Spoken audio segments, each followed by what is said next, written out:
Please allow me to have the honor and privilege to invite Alao to come and make the first presentation, and then Funmi to come and take over from Alao. Welcome, sir. My colleague Funmi Vogt, who unfortunately could not make it, but she has given me sufficient tutelage to make the presentation, and she has also given me the right to speak on her behalf. Today I'm supposed to be speaking on natural resource governance, but on looking through the program, I realized that Dr. Cyril will be speaking about oil, Penda Diallo will be speaking about mining. I think there's a major gap here, and that has to be land. And I think it would be better for me to focus this morning on land. Well, let me start with a note of provocation, and which is actually going to be the thesis of my submission. And this is the fact that natural resources don't cause conflict. Don't let us be under any illusion about this. Natural resources don't cause conflict.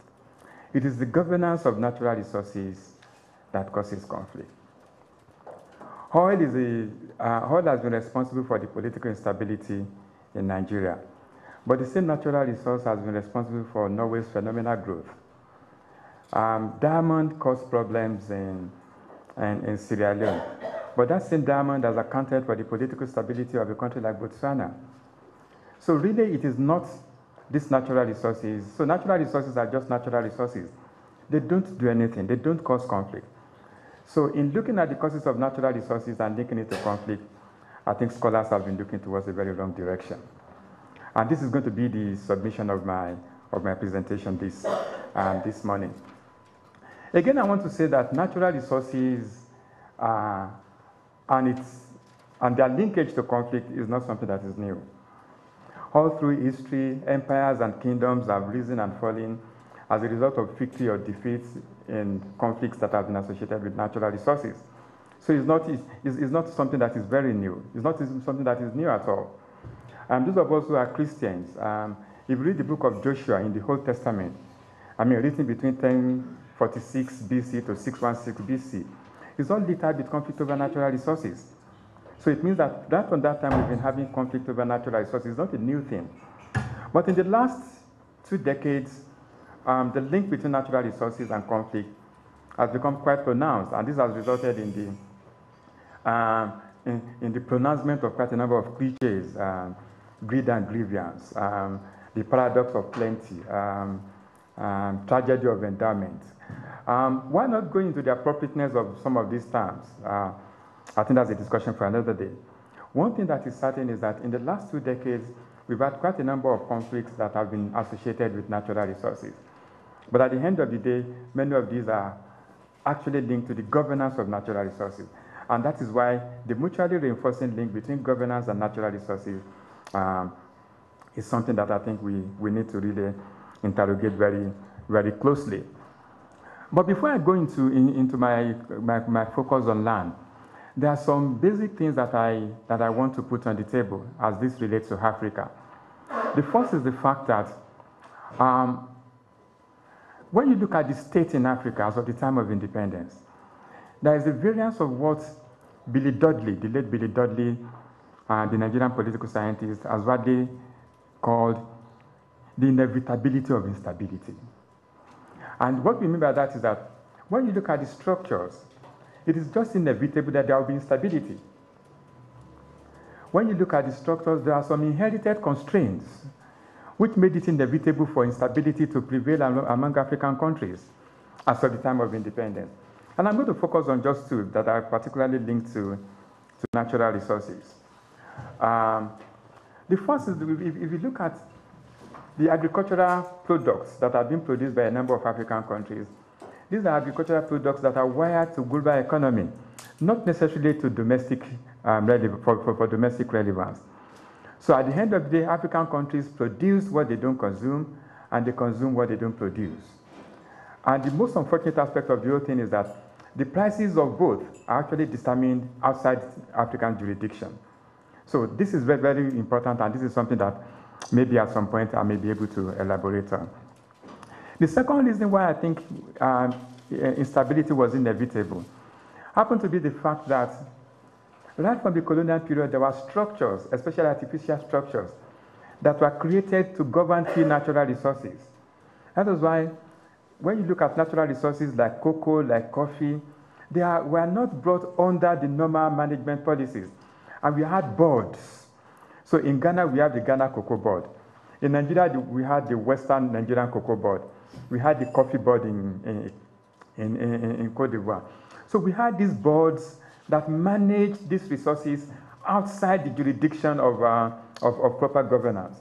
So what happened at the time of independence was that the first set of political leaders, who I describe as inheritance elites, just accepted these structures and they continued along this line. So at the end of the day, that is why we have some of the problems we have in Africa today. So in a way, when you look at it, the question should not be, why is it that we have conflict over natural resources in Africa? The question, in fact, should be, why are there so very limited number of conflicts? We should be having more than we are having when we take into consideration the various contradictions that govern the management of natural resources right from the time of independence. These are just a basic background that I think I want to put on the table before I move exclusively to land. You see, land is the most important natural resource in Africa. I always joke to some of my friends, and even to my students back in England, that in Africa we don't fight over diamond. We don't fight over oil. We fight over the land accommodating these resources. So when you consider diamond, oil, and other things, they are just relevant to conflict as a result because they are responsible for the prolongation of conflict. They hardly cause conflict. As I'm sure when my brother talks on Niger Delta, and for those of us who actually know one or two things about Niger Delta and a number of other places, the conflict is not really over oil to a very large extent. What the people of Niger Delta, the Ogoni people and others are actually clamoring for is the land. This is our land. So land is the most important natural resource in Africa. It is the place of birth. It is the place where the ancestors are buried. It is the place where God has created to be occupied by people born on its surface. And it's the final resting place for every child born on that particular surface. So land in Africa has spiritual, political, and economic relevance. The economic relevance is the fact that, one, it is the abode of all other natural resources. When you're talking about oil, when you're talking about diamond, you have to talk about oil. Another economic relevance of oil is the fact, of land is the fact that that is the place where you grow food for subsistence. You can't survive without food, and you grow food on the land. So, but when you look at the ramifications, the economic importance of oil is not as important as the spiritual one. The spiritual importance of land is very prominent in Africa. You call on land to come and witness a oath. And it is generally believed that any oath or any agreement you reach and one that you call on land to come and witness, you better just not go against it. Because you are invoking the ancestors to come and be a witness to an utterance. The other time when Deji and Hamina were discussing, were having these interesting jokes about whether it's a man or a woman that has the right to pour libation, regardless whether it's a man or a woman, one thing that is not open to any debate is the fact that whether it's a man or a woman, it is actually being poured in honor of the ancestors. So these are very spiritual things that make land very important in Africa. Now, but despite the importance of this of land, what is crucial is the fact that all the structures in place to manage land in Africa have problems. Basically, there are three land tenure systems. We have the customary, we have the Western, and in some cases we have the religious. The customary, of course, that is the one that has been in existence all through history. That's what the ancestors. Sorry, do I still have some time? Yes, absolutely. Okay. I've not started really. Yes. I don't want to get to that stage before I get easily intimidated by. Okay, so when we the issue is all this structure, the customary one what are the characteristics of the customary land tenure system? One, it belongs to the family. Two, it is to be passed down from generation to the other. Three, it is something that is being used by a particular ethnic group. Four, it is discriminatory against women because women are not supposed, in most communities, to hold land.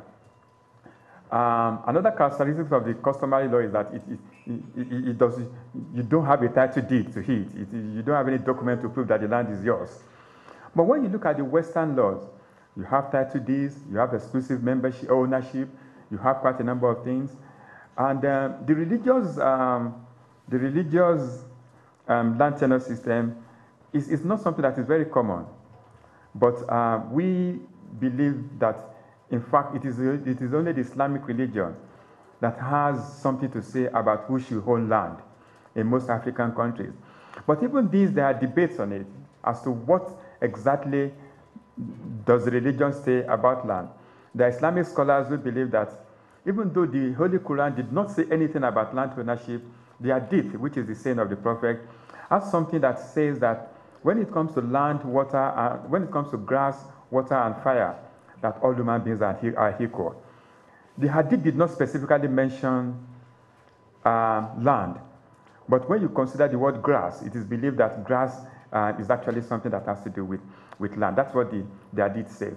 So, but it is also believed that to a very large extent, even the Islamic religion does not take particular relevance, particular cognizance of what should be the role of women in terms of land ownership. Now, when we look at all these three land tenure systems, the governance of them are actually very problematic. One, they are discriminatory.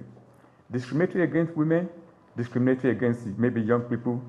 So structurally embedded in that are indices that can actually create confusion. Secondly, they are vulnerable to manipulation, corruption here and there, because when we had structures that elites have been able to manipulate, then the avenue for creating problems are always there. But what I consider to be the most important problem with all this land tenure system is the fact that there are contradictions as to which of the laws actually have supremacy. And let me explain this. Legally, the situation is the fact that Western land tenure system has supremacy over customary ones. So in other words, if you have a title deed, you can claim that this land belongs to you. But you realize that you may find yourself in a situation where you may have a legal right over a particular plot of land without having the social right to operate on that land. So there's a dichotomy between legal right and social right. So those who have social rights are those who, by culture, by custom, actually have supremacy over that land. So you may have a document from the government which says that this land belongs to you, but you don't have the social right to go and work on that particular plot of land. In some parts of Nigeria that I know very well, even if you win in court that the land belongs to you, you dare not go there because a machete is a cutlass or a machete is an essential part of the people's dressing. You just go there and you meet them there. And look at charms, which I must confirm that in some cases have been known to work very, very effectively, are being used to actually scare people away because they don't have social right to come and operate on this farm. So we've had many conflicts that have been associated with this particular one. But what I think has created more problem, and what I think will create more problem in the future, is the extent to which governments across Africa have come up with quite a lot of ad hoc policies to control land. So there's hardly any country in Africa that I know that you won't have cases of where you have governments coming up with one right or the other to say that all lands in the country belong to the government, and that government can take over any portion of land for what it calls overriding public interest. Overriding public interest is a very vague term, which may vary from the fact that a minister wants to use the land for his girlfriend, or the fact that the government wants to construct farm or such. So when you have this overriding public interest being used arbitrarily, then you have a situation where quite a number of conflicts have emerged, and very violent too, and in many cases. And the more disturbing aspect of it, which I think I want to put on the table, is the extent to which governments across Africa are increasingly selling lands to foreigners under agreements that, to say the least, are quite ridiculous. They say, well, this country has bought this plot of land for 99 years, for another 99 years. I mean, it's something that it's not going to work. And it has been known to create problems. After Mugabe had problems with white farmers in Zimbabwe, and some of them came to Nigeria, one of the governors in Nigeria allocated a plot of land to them. Is it for 99 years or for 19 years or thereabout? They had not spent about 2 weeks on the plot of land before local communities came and chased them out. So it's all these agreements are not going to work, but these are things I want to put on the table. But specifically trying to link this to intergroup relation, I cannot, because of my limited time, go into details here, and I hope quite a number of questions will come, which will give me the opportunity to expand on many of the things that I've not been able to discuss. But I want to start an example of where there has been acrimonious intergroup relation as a result of land, and that is a situation where you have disagreements between between tenants and landlords. Tenants and landlords are very vague terms, but the whole concept emerges out of the fact that because of wars, because of one reason or the other, there have been migrations, whereby people move from one area and they settled in a particular area. The places where they settled in, they are up to the informal agreement between them and their new host. And the agreements may be that every year you must give us this portion of your produce, or perhaps you must respect our traditional rulers. But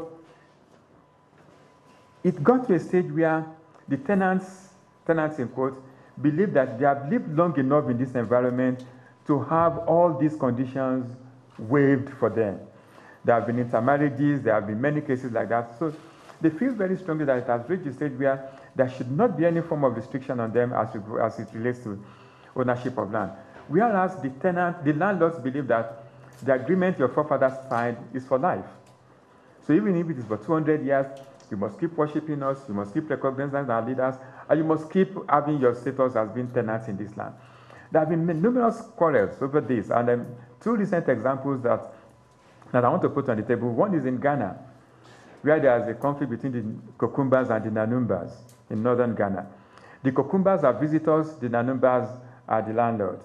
But you may not imagine it, disagreement in the marketplace over the correct price of a guinea fowl resulted in a conflict which led to the death of almost 3,000 people because of accumulated frustration over the ownership and management of land. Another example is in southwest Nigeria between the Ife and Modakeke people, where the Modakeke people are the visitors and the Ife people are the landlords. And again, over the last, let's say the last 20, 25 years, there have been violent conflicts that have led to deaths of quite a number of people. So, because there are no structures in place to effectively address the management of land and to address the crucial issue of ownership, it was inevitable that conflicts will have emerged in some of these countries. So, I'm not going to go into all the numerous cases of conflict over land in Africa. There are quite a number of it. But I just want to bring this one out. And the last example I want to cite, which again has affected intergroup relations, is the case of where you have racial imbalance in land. I'm extremely happy that we have our sister here, who I'm sure will, at one point or the other, further expatiate on this. Look at the situation that happened in both South Africa and Zimbabwe. In Zimbabwe, we had a case of where government's involvement and government's manipulation of land resulted in a situation where there was acrimony in intergroup relation, in the inter-race relation. Whereas the same thing did not happen in Zimbabwe. The same thing did not happen in South Africa. Although we had cases of veterans, war veterans, who were arguing that they had been marginalized and stuff like that. Yes, there can be no doubt that there was a case of marginalization. In a previous life, I used to work on Zimbabwe and did live in the country for quite some time. But you see, you really don't need to be an expert on Zimbabwe before you know that many of those people who we saw on the television shouting, screaming that they were war veterans, could not have been war veterans of the war that ended almost 25 years ago. Unless, of course, they fought the wars in their mother's wombs. These were, I mean, these were definitely non-war veterans. They were, to a very large extent, party thugs that the government has used to address the crucial issue of racial imbalance in land that cannot be effectively catered for under the existing governance structure. So these are some of the issues that I want to put on the table. As I said, any discussion of land is just like tipping the tip of an iceberg. Even if I have 24 hours, I cannot finish it. I do hope, and very sincerely hope, that quite a number of questions will come, and it will be an opportunity for me to further expand on the areas that I've not been able to touch. Thank you very much.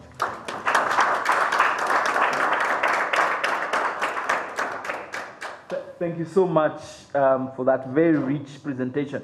You'll notice that I allowed him more than 15 minutes because he was speaking for two people. He was speaking for both himself and Funmi as well. I'm glad you didn't notice that at the beginning. But thank you so much for that presentation. We'll come back to it. I would like now to invite Cyril to come and take us through the contending securities in Nigeria, Niger Delta. Welcome. Thank you very much.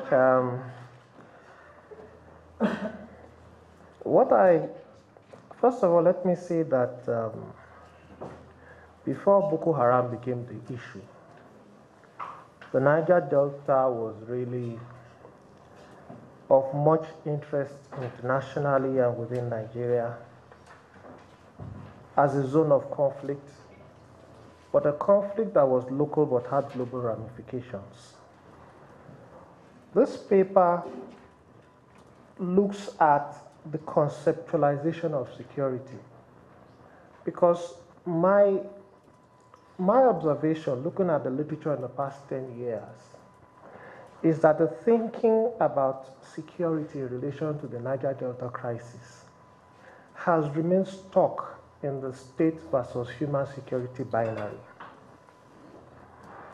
And to address this, I structured this paper into 4 parts. First is the introduction, and then I look at what I call the contending securities in the Niger Delta. And then the third section looks at what are the stakes, and then the conclusion. What I then do is to look at the various perspectives to security and apply this to the Niger Delta situation. And my tentative conclusion is that we have a complex picture of contending securities, which call for further reflection to untangle the web and break new conceptual grounds. I raised 3 questions in this paper.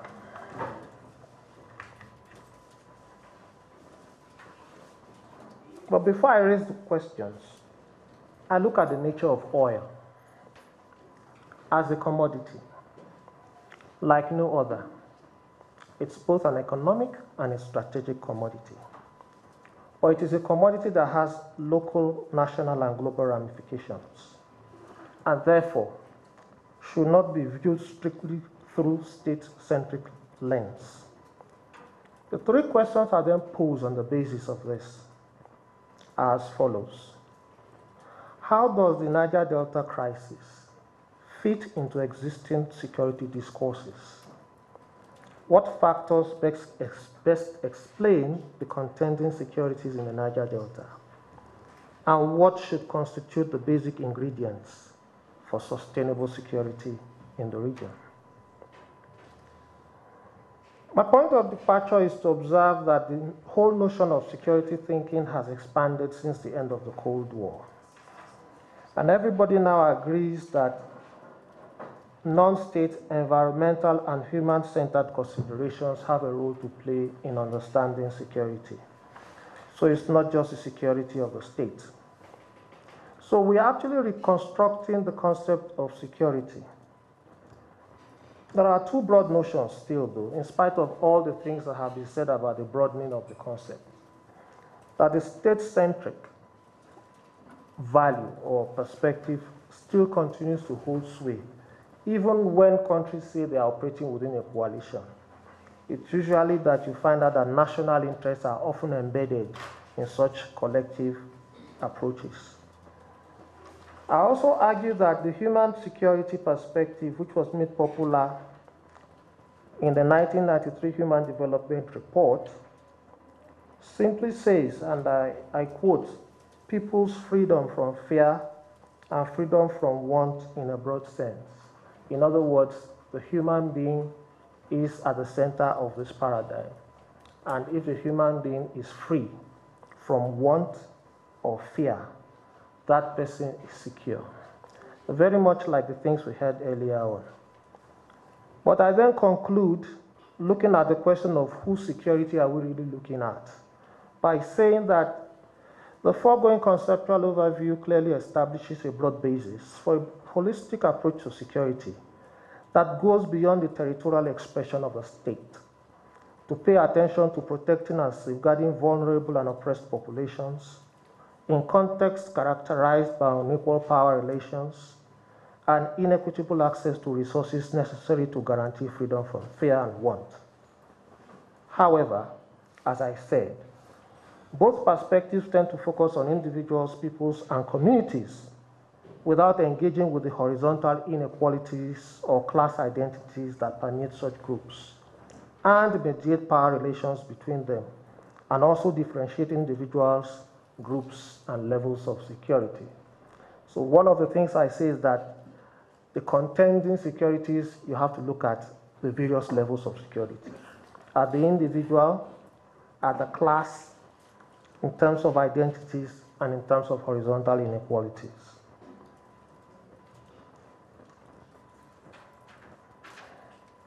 I then say that when you look at the Niger Delta, which is a local space, and you try to identify the actors who are there and carriers of insecurity or security, I try to identify them not just as present actors, but actors who are bearers of different interests and different securities. And some of the ones I identified very early in the paper are the state, the Nigerian state, all multinationals, Western powers, transnational non-state actors, and local people. So what are the stakes? I think the first stake is that oil is the lifeblood of the Nigerian state. It accounts for 80% of federal government revenues and over 90% of foreign exchange earnings. And yet this oil is also the lifeblood of the people of the Niger Delta, who are farmers and fishers, and whose livelihoods are tied to the ability to farm the land, something that Professor Alao so eloquently spoke about earlier. If people cannot farm because oil has polluted their farmlands, and they cannot fish because oil has polluted their waters, their security is threatened, and yet the government relies on the same commodity to live, and the elite depends on that same oil to grow fat. But the elite in the Niger Delta is not a local elite, it's not just a national elite, it is a transnational, international elite, thereby even complicating the securities that are present in that space. I then go on to argue that in the eyes of what I call the securocrats, local protests and demands for resource control by ethnic minorities are viewed through the lens of national security.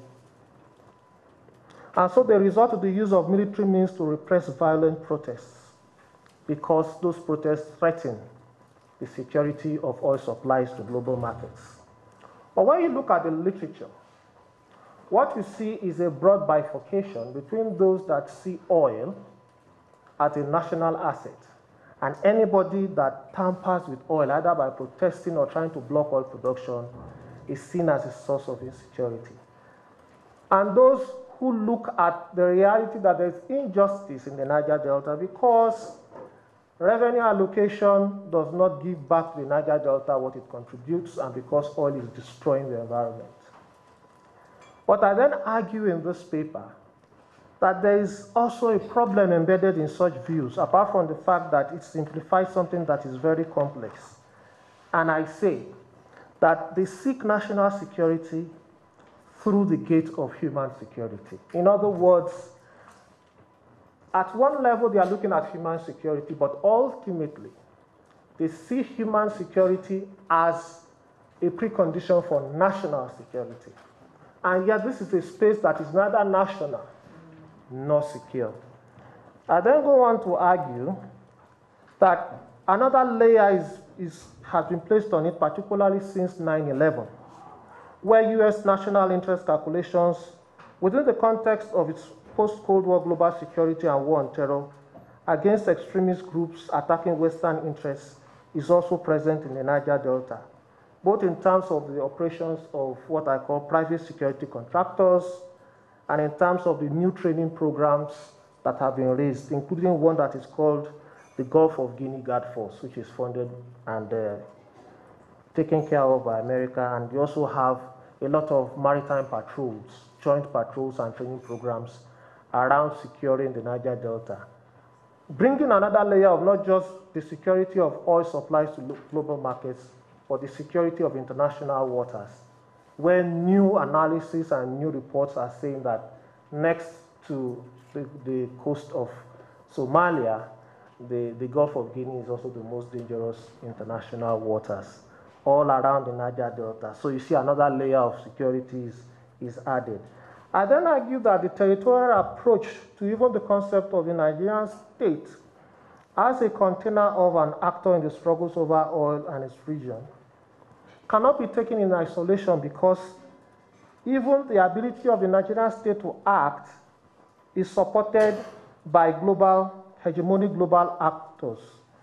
And even though they have these global actors supporting them, you also have local actors within the Niger Delta that are appealing to other strands of global movements to resist both the Nigerian state and its global backers.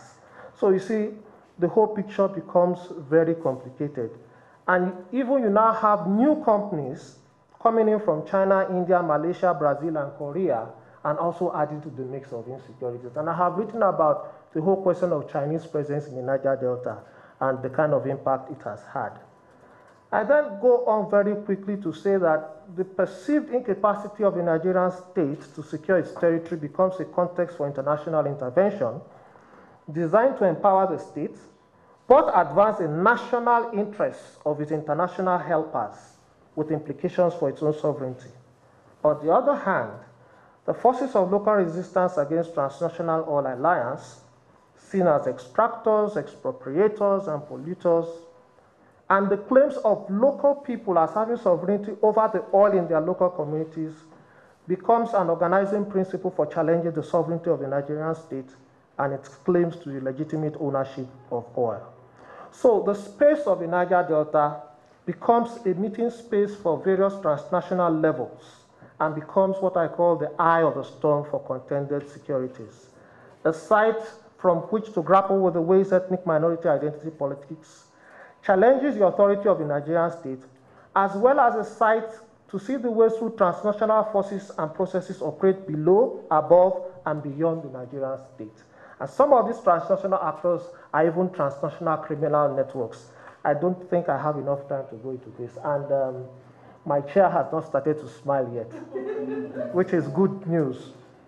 And so when you even look at the response of the Nigerian state, some of the people who write look at what soldiers have done, and they point to the activities of the Joint Task Force. And before that, the Rivers State RS, now I can't remember what it stood for, but it was a Rivers State Special Task Force to make sure that any local protests are crushed by military means.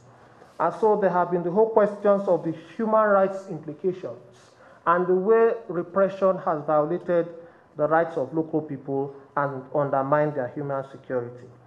But between that, I argue that it's not just the military approach around the state centrism, but also that the state also approaches what I call carrots. And even though they use troops to crush revolts, they also distribute largesse. in terms of setting up institutions that create space for local elites to thrive and also to redistribute some of the money that is thrown around. I then argue that we have a conceptual challenge to be able to grapple with the contradictory appearances of the Nigerian state in jostling between local, national, and transnational forces that simultaneously empower and undermine the state, propping up its coercive capacity and infrastructure, or even assuming some of its powers in microspaces, or bypassing them when necessary. So this complex picture, I argue, poses serious challenges for the human-environmental security nexus. For while both focus on the ideal conditions for protecting core human values and freedoms, ecological and environmental integrity, the preservation of nature's heritage for future generations, they hardly fit into territorialized frames, but rather raise conceptual problems as to the ways in which the local is shaped by globality and vice versa, and how forces and ideas from both special ends interact, connect, or contradict each other. So it's not really a question of state or global security trumping other securities. Rather, it may be a question of interrogating the nature of the state to see if it is an organic expression of the will of the people or a predatory organism living off society and mortgaging its security for narrow ends. I then argue that in the final analysis, there is a lot more, given the evidence so far of the havoc that runaway securitization continues to wreak across the world. In other words, when you turn oil into an object of security, when you turn the Niger Delta into an object of security, and there is no real agreement on to whose security is more superior or better than the other, beyond the state, and the state itself may not be an organic expression of the will of the people, hangs above, it's a predator. It creates very new challenges. And so this whole notion of securitizing all and all continues to wreak havoc across the world, applying maximum use of force to contain threats, leading to violent resistance and new unanticipated threats, taking away freedoms in the name of security, taking away resources that would have gone into expanding freedoms and saving lives.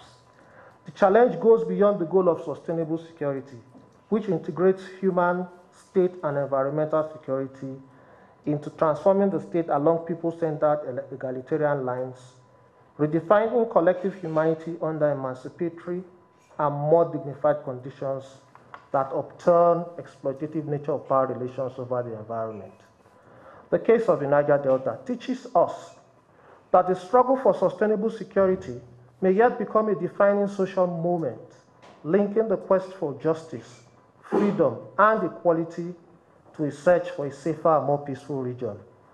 It is a social project, and that's my conclusion, that ultimately security is a social project that will have to be locally rooted, but transnationally connected to a collective vision of a new equitable social contract based on security as equal freedom, dignity, and well-being.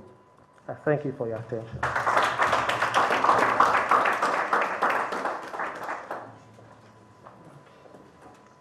Thank you so much for that presentation. He commented about me not smiling. It was not time to smile yet. I guess between this session and the next session, we have to share the lateness of 45 minutes.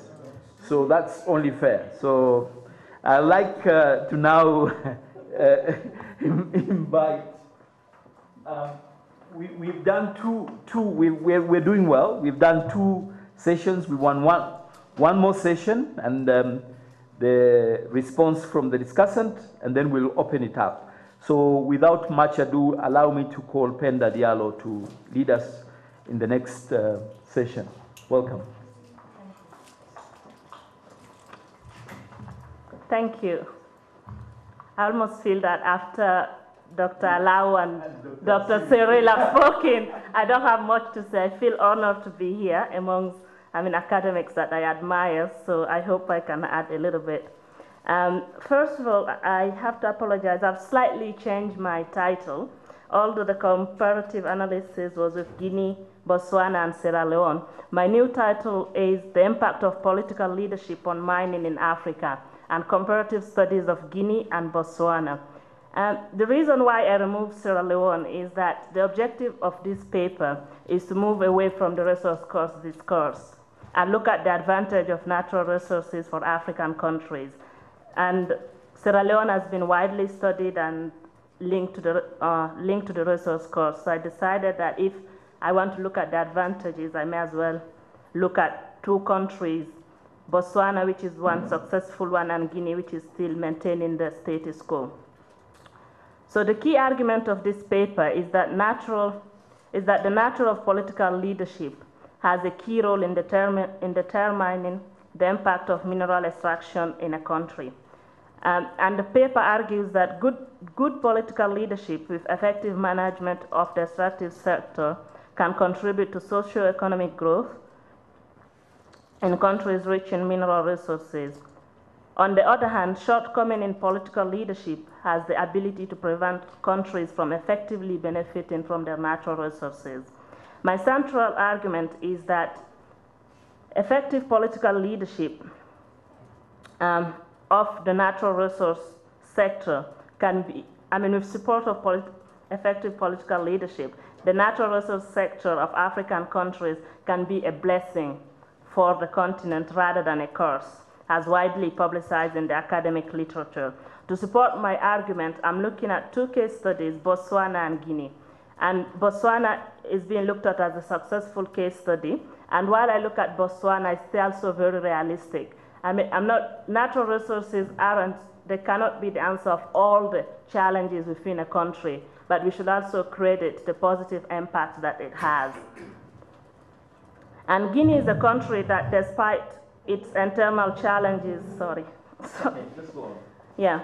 On the other hand, Guinea is a country that, despite its internal challenges, is a country that has managed to maintain the status quo. And here what I mean by the status quo is that although it's not a perfect functioning country where there's no poor governance and corruption, the country still works in a way.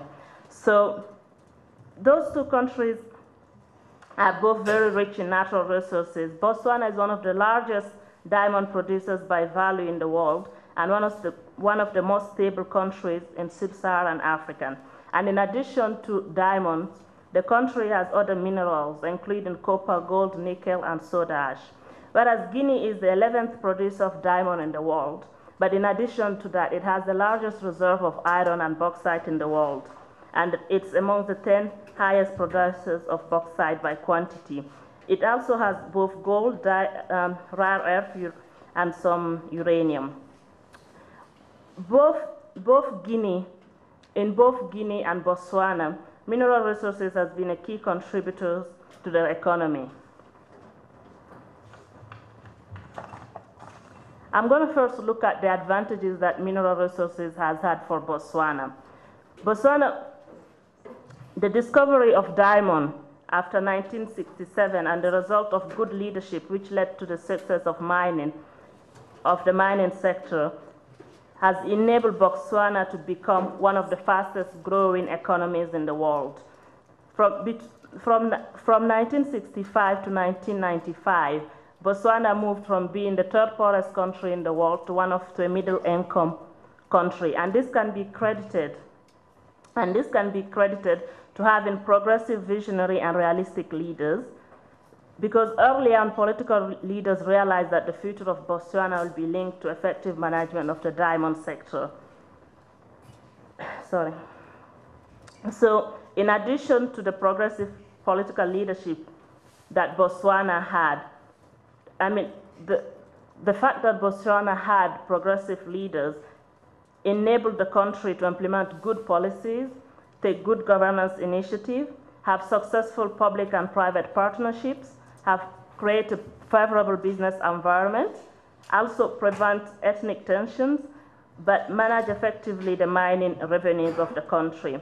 In addition to that, one can argue that Botswana has kimberlite diamonds, which is much easier to manage and to control. But I think even if the country had kimberlite diamonds, without the effective policies that were implemented by the leaders, the country would have not benefited from its mineral resources. And one important aspect of the governance of the natural resource sector in Botswana is that all these initiatives were led by nationals from the country. So this is where it's important, the political leadership, having good political leaders are important. And I'm just going through some key points because it's a short presentation. And when one looks at Guinea, despite the wealth of natural resources, it remains among the poorest country in the world. But it has also been able to maintain the status quo. Guinea was one of the first French colonies to request independence and to become independent. It had its independence 10 years before Botswana. And already as early as the first days of its independence, Guinea was heavily relying on its natural resources. Under the first regime, which was led by Sékou Touré from 1958 to 1984, Guinea mining already contributed to an estimate of 25% of the GDP of the country, 95% of export, and 79% of tax revenue.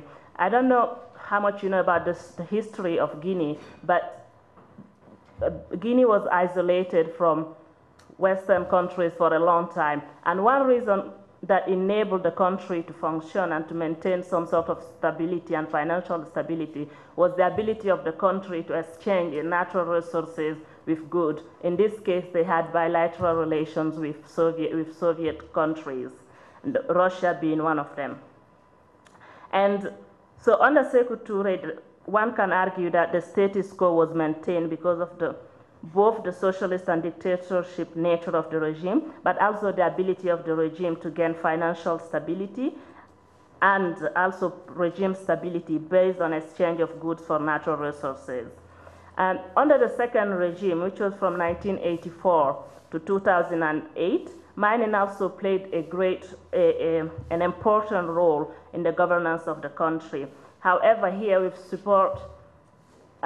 the influence of Bretton Woods organized institutions, including the World Bank and the IMF, Guinea was pushed to liberalize its mining sector. This was not positive. So in 1995, 10 years after embracing trade liberalization reforms and recommendations from Bretton Woods institutions, the result in the mining sector were disappointing. The structural adjustment program led during the liberalization process failed to produce the positive impact on the national economy that has been hoped for. And here what one can see when you look at Botswana is, on one hand, you have externals imposing what they think is a solution to the mining sector, which later on we can see failed. And on Botswana, you have initiatives that were led by nationals. So, however, these can only be driven if you had good, you have to have qualified national expert, which also comes with the traits of being a good leader. With Western leaders, we can see that already, despite having a mining code, this is being undermined with poor negotiation with big multinationals. Again, this also comes to the capacity of the leaders to negotiate contracts. In this case, this is not going to happen. So over the years, the Guinea's mining sector has suffered from poor governance and lack of effective leadership, and over-reliance on the mining sector with no effort to implement adequate legislation. Hence, without these elements, the mining sector cannot provide any positive impact. So to this date, despite the wealth of natural resources that Guinea possesses, the political leaders have yet to provide citizens their most basic needs, such as clean water, health care, food, working infrastructure, education, or employment. For instance, there's no clean clean running water, no electricity, and there are poor transport links. And for a country like Guinea, with all its resources, one could only have expected that the resources were better managed. Looking at both Botswana and Guinea, one of the things that come out is that over the years, it's been argued that most resource-rich African countries that depend on mineral resources fall victim of the resource curse. But although this has been the case for Siera Leone, Liberia, Nigeria, and the DRC, the resource curse has been, on the other hand, the impact of mineral extraction in most countries has led to a range of social, economic, and environmental development as well. Looking at Botswana, one can see that Botswana has managed to successfully exploit its diamonds without having fallen to the resource curse trap, like most resource-rich countries in Africa. But there might be arguments that Botswana is a small country of 2 million people. But even with 2 million people, it's mainly focused on diamond. When you take Guinea, it has about 12 to 13 million people, depending on who you read. But it has, not only it has diamonds, but it has gold, it has iron, it has bauxite. And if each one of these were managed, it will be sufficient to promote economic development and growth. Without diamond, Botswana could not have attained the financial stability the country has, and the country would have not had such a fast economic growth. Compared with Guinea, Botswana has managed to maintain transparency, political stability, economic growth, and development over the past 30 years. It is amongst the countries with the highest growth rate in the world. The country has had 7% growth rate over the past 30 years, higher than Singapore and Korea. What is it that has contributed to the success of mining in Botswana, in summary? Botswana had natural advantages that put the country in better position than Guinea, one can say that, because of the type of resources and the quantity. However, the major asset that the country had is good leadership that facilitated the intention of the leaders in developing the country's economy with funds from mineral resources, which made it easy to monitor, collect taxes, and manage the mining sector. Although Botswana is different from Guinea, what this paper wants to argue and bring out is that the lessons from Botswana has a considerable relevance for Guinea. What the example of Botswana has illustrated is that having policies and negotiation undertaken by good political leaders are more effective for countries than implementing ready-made solutions promoted by the World Bank, the IMF, or other institutions. So the importance here, the management of Botswana mineral resources were discussed with, this is a quote. They're saying that the management of Botswana's mineral resources were discussed with selected advisors chosen by government, and discussions were held with Botswana officials, including cabinet ministers and members of parliament, with open seminars as well as one-to-one meetings. Part of the reason for this success was that the senior people in Botswana's government took great care in selecting their own advisors. As we can see today, Guinea, who went through structural adjustment programs, remained one of the poorest countries in the world, while Botswana moved to a middle-income country. But again, this movement cannot happen when you have poor leadership. So despite Guinea's issue, without natural resources, the country would have not been able to maintain the status quo.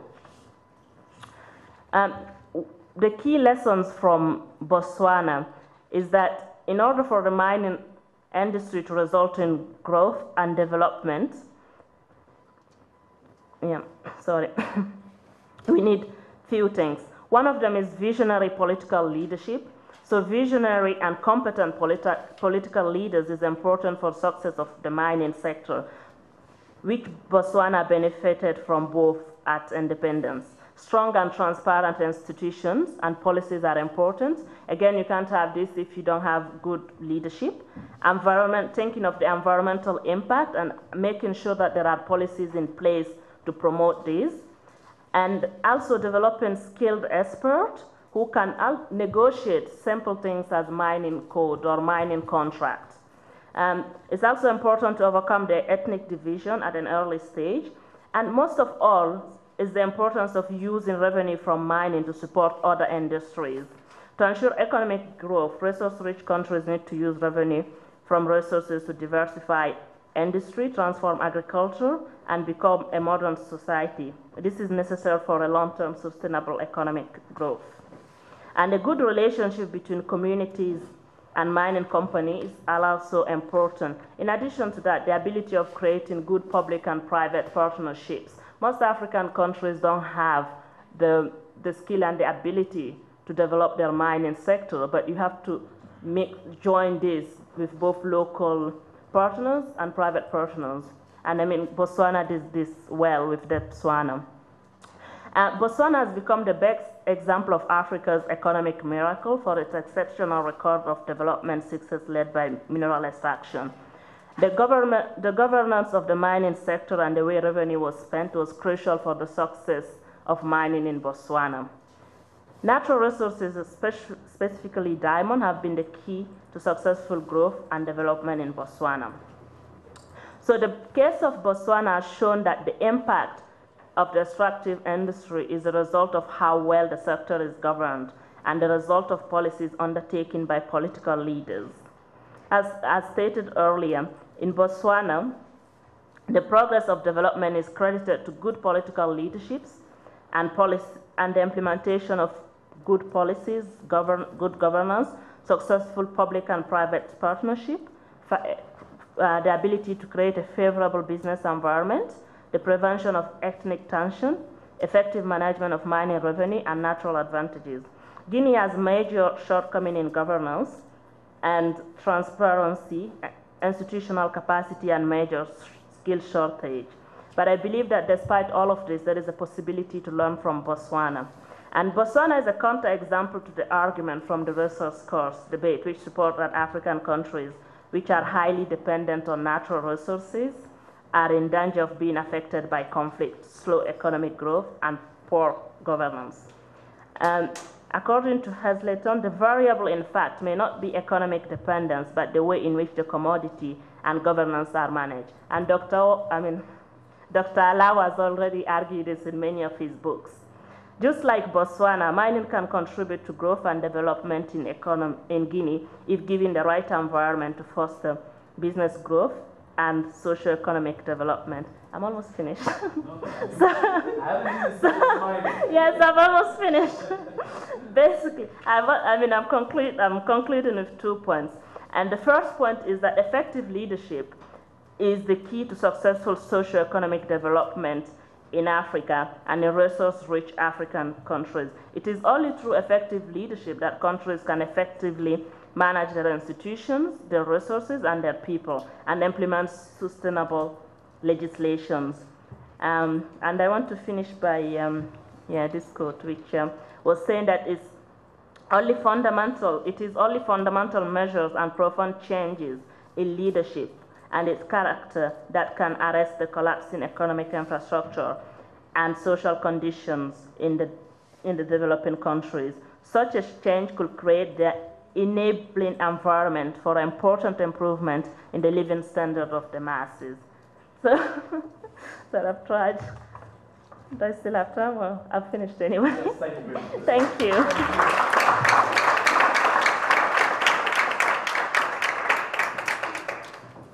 Penda says that it's very difficult to follow two very accomplished professors, but I'm sure they're very happy with what you've done. Thank you very much. Thank you. Now let me quickly call Professor Cherry Hendricks to come and respond, and then I'll come and open the floor. Welcome.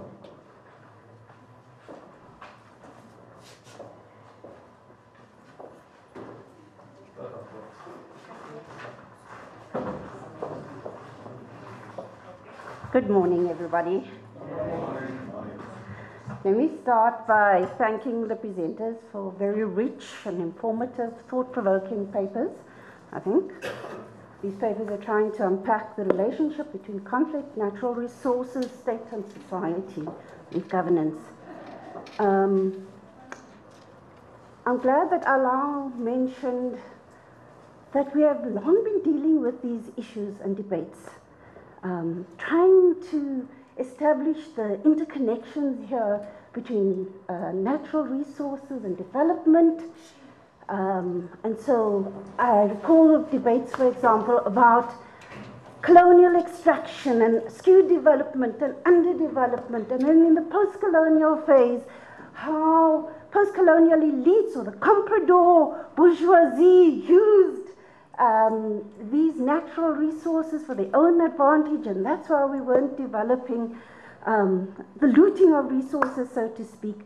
But equally, how these resources could be used for development. Botswana being used as an example, and there again you're doing it. Namibia was also often cited as an example for this. And then over the last 20 years or so, that focus shifted to determining the relationship between natural resources and conflict specifically.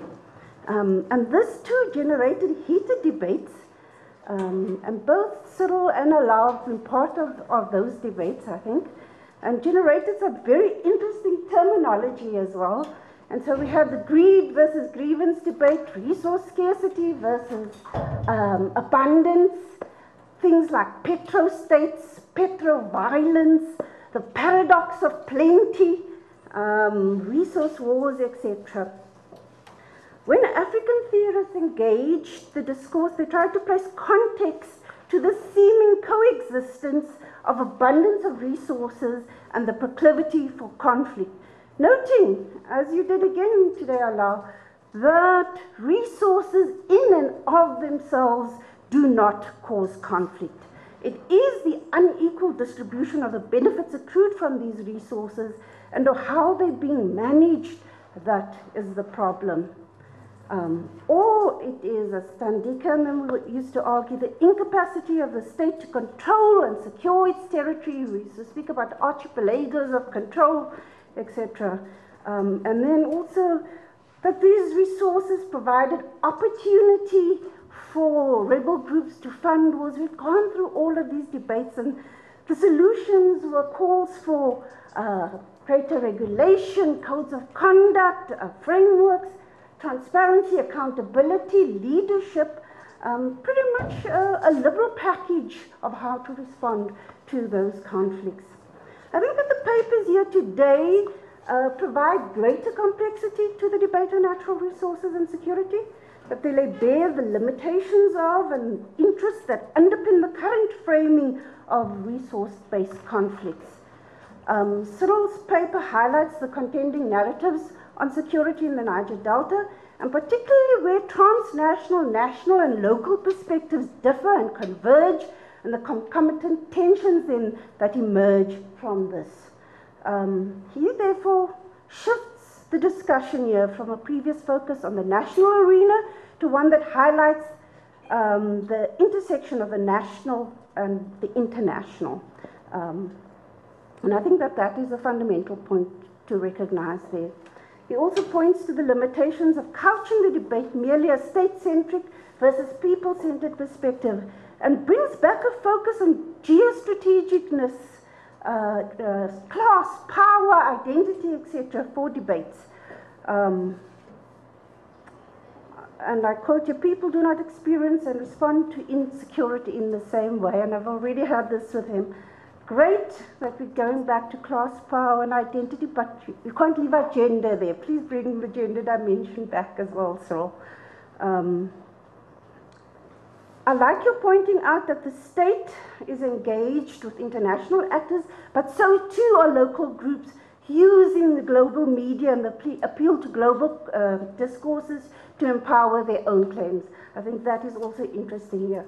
The larger point is that the relationship between natural resources and conflict in a given context, you're arguing, is multi-layered and contradictory. And we need to unpack then who security is being referred to, who are the actors, What are their interests, or what does security mean for them? What are the power relationships? And only then can we generate more sustainable solutions for the conflict. That, I think, is your argument there. You note that the state cannot be wished away in our analysis of security. It is central to it, and that part of our examination on the conflict has to then expose the nature of the state. And I'm going to come back to this thing because I think all three presentations speak to that, the nature of the African state. For me, when I glanced at your paper, Cyril, because it's one of the few that the only one that I could actually look at, thank you, Cyril, your analysis takes us almost full circle. From where our debate started in the 70s and 80s on the nature of the state and its compradorian bourgeoisie. And what I think I'm coming more and more to the conclusion is our non-resolution of what we used to term the national question. Issues around ownership, around distribution, what Funmi called living well, and what I would also like to say living in dignity, right? And that it is this non-resolution that seems to generate the violent battles in the post-colonial era. So we should move away from the current toolbox approach to managing these conflicts to focusing on the socio-economic and political relations that exist and situating this then in a global context. So no narrow nationalist frames is what you're contending. So okay, Cyril, we've now introduced more complexity to our analysis, more actors, but how do we then filter this into policy? What does this mean for the kinds of policies that we need to generate? I think you allude to the need for a new social contract, but maybe expand a bit more on that aspect for me. Alao, you noted the gap in the panel on land, and then refocused our attention on land here, which I think is good. And you noted that it is the way in which land is being managed. So again, it's the governance issue, right? It's discriminatory, elites are manipulating this, and then this dual system, which we've also been speaking to for quite a long time, of customary and civil law. And that this then causes the tensions between the groups. But you also about bring back the state to our analysis, if I hear you correctly. So the question then is, why are our states so incapable, so incapacitated? Why are government's challenges seemingly so intractable? And how do we then move beyond this? We seem to just simply be around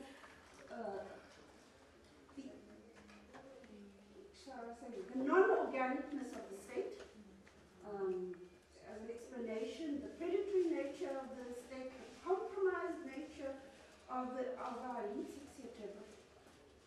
How do we go also beyond this to dealing with that issue? I'm still struggling with that happening. On Diallo's paper, I think you're taking us back to the problem of leadership.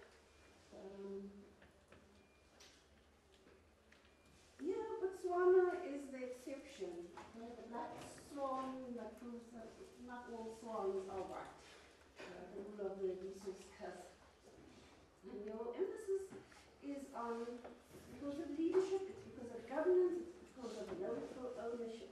But what is it then about Botswana that produces this kind of leadership, this kind of governance? What is it about that state that it happens there and not in other states? Because leaders don't emerge in a vacuum. Okay? So we need to look at some of those relations there. I know that this debate was also about Botswana and democracy. Botswana, the exception to the rule around democracy. And if I recall correctly, part of the explanation there was also what Botswana did after independence, which is a very dicey argument. In that Botswana didn't immediately get rid of the white people, the colonialists. Extended it by other It extended it. People often, they don't say it clearly, but that is also part of what they see as the explanation, which is a bit dicey there. But I like the fact that you mentioned for Guinea structural adjustment programs. Because I think we, and Adebayo's brought, he keeps on reminding us of structural adjustment programs and its profound impact on the post-colonial state. And that very often is one of the root causes of the drivers of kinds of conflicts that we're seeing now, and that shouldn't be missed out on. And so I want to conclude by saying, yes, we need new discourses. I think we need to bring back old understandings, but we also need creative solutions for this. Thank you.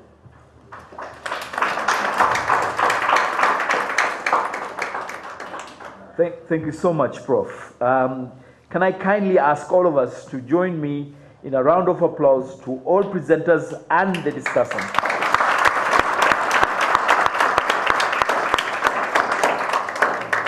What we were meant to do in 2 hours, we've done in 1 hour and 15 minutes. So now, if I could, very, very interesting debate and issues. Apart from the many issues that Prof has raised, can I say some of the things that touched me? Dr. Alao, the first fundamental question, which is that the inevitability of conflict, given our context. So for me, is it a question of architecture and design, that we given our context, given our history, it is inevitable conflict would be there as far as these matters are concerned. The second issue that I thought was, for me, very, very critical was the question of land in Africa. And as long as we, in my opinion, as long as we don't deal with it properly, because we've not managed to deal with it properly in the last 50 years. Most of our countries are coming to the anniversaries. Most of them have done that. And now we are even contemplating the next 50 years. We are talking Agenda 2063. So the first 50 years, we have not managed to properly deal with the question of land. And the complexity of land in relation to the cosmological underpinnings of land in terms of spirituality, in terms of religion, culture, economic, and so on. But for me, the one which is related to that, which is unspoken yet, is the continuation of property land rights based on the concept of doctrine of discovery. For me, then you back to memory. So until we deconstruct that, and I think the most progressive ruling I've seen in terms of jurisprudence across the world is the African Commission on Human Rights 2011 findings on the claims of the Indorois community in Kenya. And that has done, to me, much more progressive in deconstructing that doctrine of discovery and the precedent of McIntosh, the American case, more than any other. Cyril, thank you so much. As a discussant observed, you make it more complex. Yes. But this relationship between local nuances, local interest, national interest, transnational interest, and global interest is an area that needs, I agree entirely, that need great thinking, great looking at, and more research.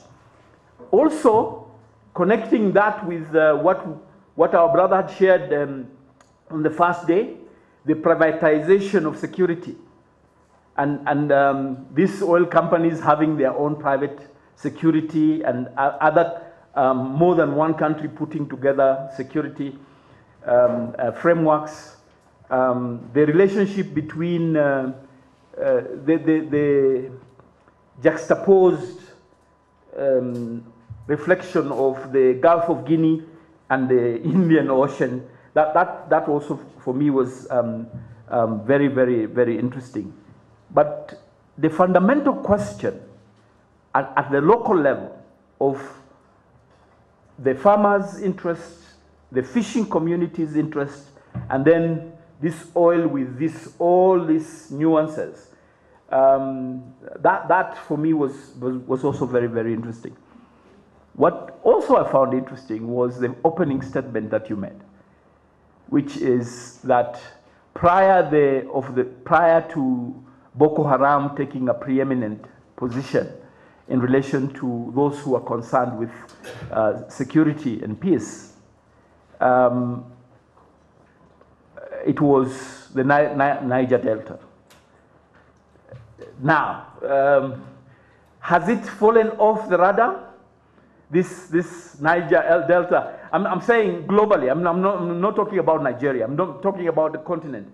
Do we now pay less attention to what's going on in the Niger Delta because of Boko Haram? Also, because of Boko Haram, how has that affected how the national government interact with the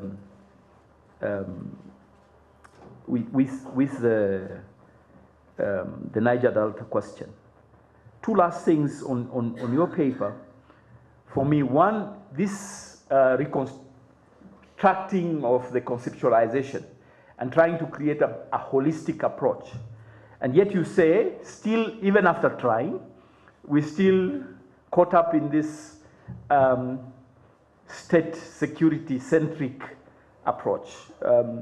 Why? What needs to be done in order to arrive at that holistic approach? And for me, like the discussant, what is the way forward in terms of, we've said all these things, we've said we need a more holistic approach, a more complex analysis. Yes, what do we do? My sister, the question of leadership in Africa and the question of how does this, why this leadership? In Kenya, we have also another puzzle. Botswana, when it wanted to develop its dairy, cattle, and animal industry, animal products industry, they came to learn from the Kenya Meat Commission. They actually came here, went through orientation, and some Kenyans were sent to Botswana to help with capacity building. Their industry is thriving, ours is dead. So we also, as Kenyans, are grappling with that. Let me finish this so that I don't become a discussant myself, with saying that for the East Africans, and particularly for my own personal interest, this is very interesting because all the East African community partner states have found large deposits of minerals and oil. In Kenya, it's oil and gas and coal. In Tanzania, it's gas and possibly oil as well. We have in Rwanda and Burundi, all the partner states have major finds. So possibly this is a learning point for us.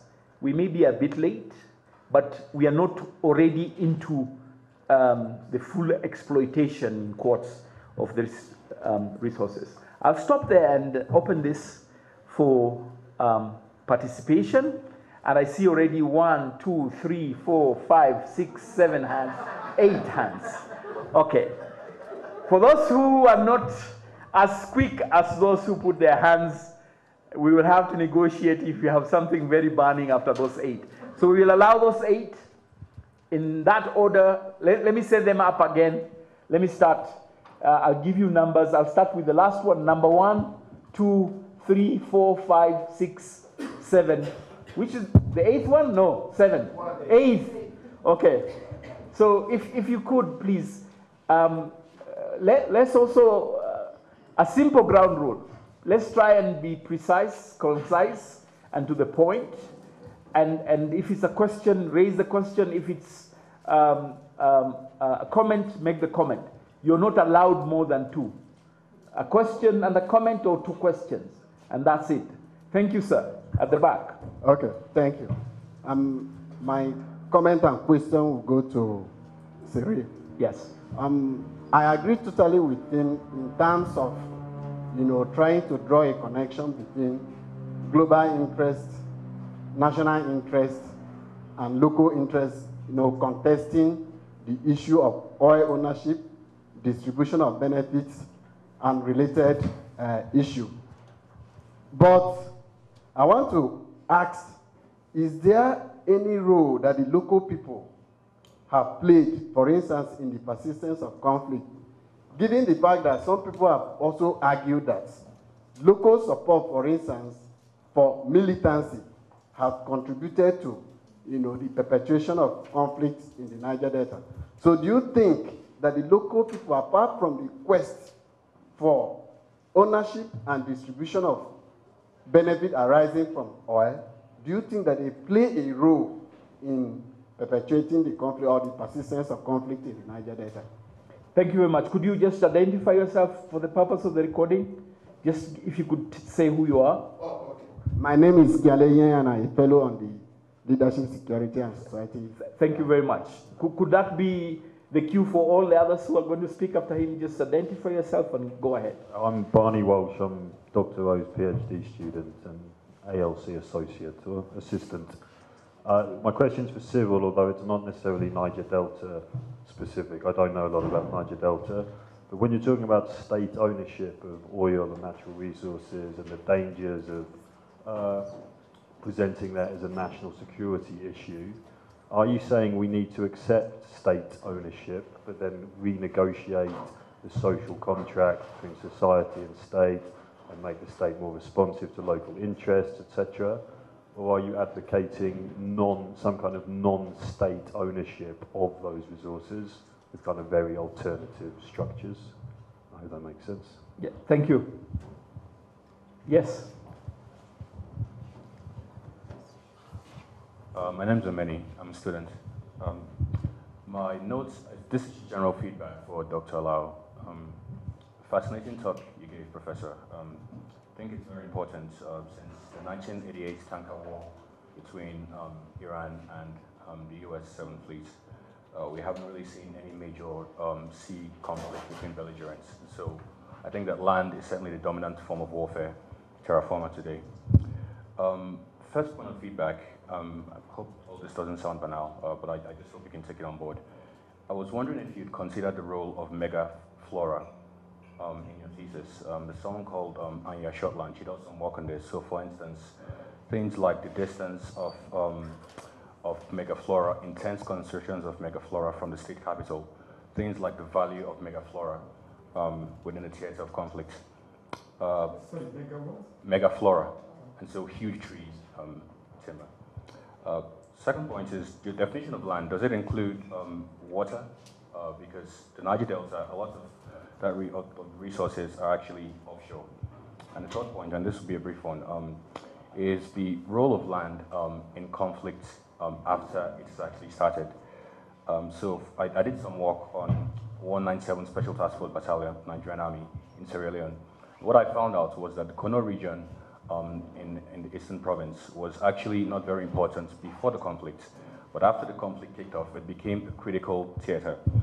Boko Haram in Sambisa Forest, again, that might not have been an area of Nigeria a lot of us heard about. After the conflict kicked off, it became relevant to the theater. If two or more factions are present in a war, for instance, in Sierra Leone specifically, we saw that deforestation actually increased. Conversely, where mining activity increased, we saw that deforestation decreased and trees actually recovered. And so all these are areas I feel that maybe you might want to consider. I'll be happy to talk more about you, but very good talk. Thank you. Thank you very much. The next one, you notice that he said the third one will be very brief, but he went to 5. So very smart, but please stick to one comment or two questions, one question or one comment. Prof, you can vary that maybe 2, 3. Okay. A bit unfair, but I'll make it very quick. The first is, really I've been fascinated about the discussion and the use of the state. I'm very worried in terms of the way we use the state, because there's a re-education process going on. I think, especially over the issue of land, one of the things that's going on, apart from the leasing of land to mining company, is we have a widespread rush and grab for land, not only by external corporations, but also by local elites. Everywhere in West Africa now, just as you've had in Kenya, we have land grabs going on. So part of what to think about in terms of this larger question is the way the contending notions of land at local, national and international levels, and also the understandings of ownership of land play out and provide the opportunities and problems around the way land is going. Second point that I want to make, and this goes to Penda, the comparison between Botswana and Guinea and Sierra Leone, just as the comparison between Singapore and Southern African countries, worries and disturbs me. It worries and disturbs me because for all of the reasons that you pointed out, Cyril, is that there are assumptions that are built into those particular comparisons that are not immediately very apparent. Yes, Botswana is a democratic country, but it's been dominated by a single party for almost 40 years.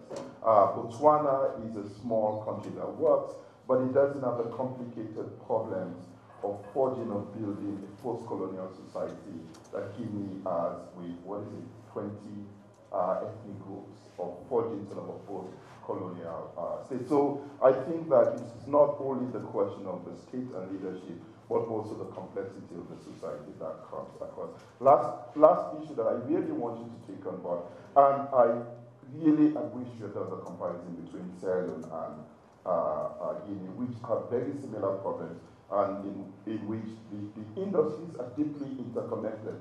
The diamond miners in Sierra Leone, the diamond dealers in Sierra Leone are also of Guinean extraction, so they're very much linked. But one of the things I also really seriously want you to take on board is the governance of industries based on the nature of industries and based on the nature of the kinds of mining and operations that are necessary for those industries.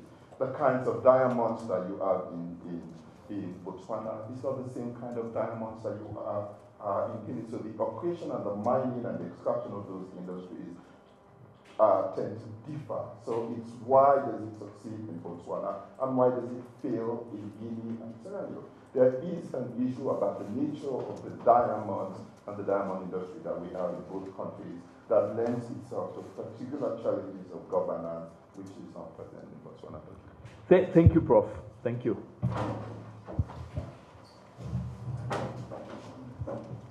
Yeah, my name is Nasongo. I teach at Rhodes College in Memphis, Tennessee. And I have just one question for Cyril. Given the layered nature of the securities that you speak about, local, national, transnational, and the contradictions inherent in this, in the sense that the security of one group is a source of insecurity for the other, would it be, and given the apparent harmony of interests between the national elite and the transnational forces, would it be valid to argue that the locals in the Niger Delta are doomed to suffer insecurity in perpetuity? Thank you. Thank you very much, Prof. Last two comments. The last two comments is his and yours. And if there is a lady who wants to speak, you'll be given discretion. Because all those who have spoken so far are men. Thank you. Yeah. My name is Bode. I'm one of the fellows of the African Leadership Center. My questions are to one Diallo.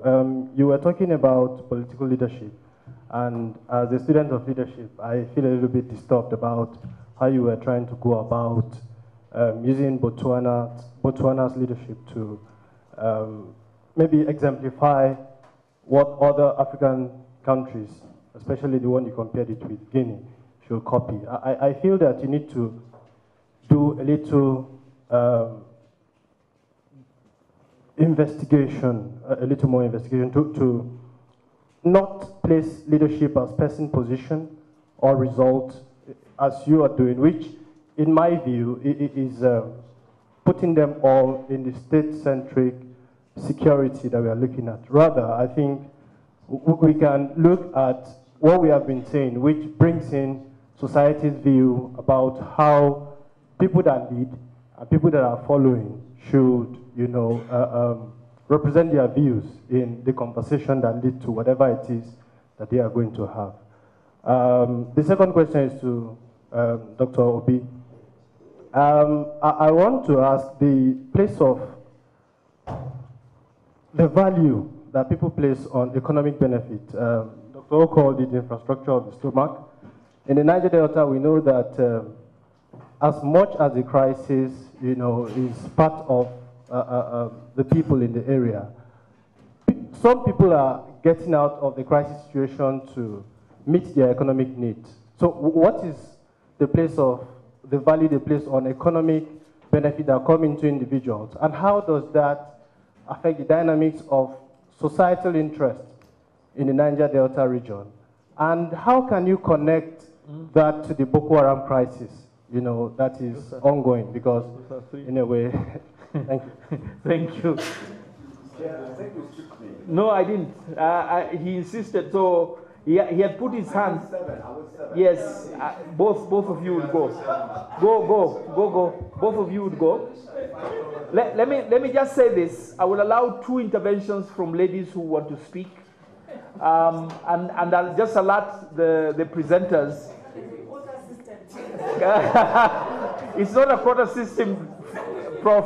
Because no, I was going by those who have shown their hands. But can I draw the attention of the presenters, including Dr. Cyril, that I would be calling you to give you 2 to maximum 3 minutes to make responses and closing remarks, and I will start in a reverse order. So I will start with Penda and then go back to Dr. Alao, last but not least. So, sir, please go ahead. Thank you, Chair. Actually, I'd like to react to what the gentleman said regarding leadership. It is clear that to compare Botswana and any other country, even given what Smile said about Botswana, you do need to bring in leadership. I think that's a given. Now, you do have to also focus on other dimensions of the problem. And that is, I have insisted on this, bring in the international actors, I think, as Cyril has said. In that connection, I'd like to ask a specific question to Penda. Recently, a fellow called Tony Blair has been running around in that area. I wonder what you discovered around what he's been doing. And of course, the Israeli folk who were taken out of the picture. What do you think the outcome of that could be on the governance in Guinea? Thank you. Thank you. Mr. Chair, I'm leaving this afternoon, so you have to give me a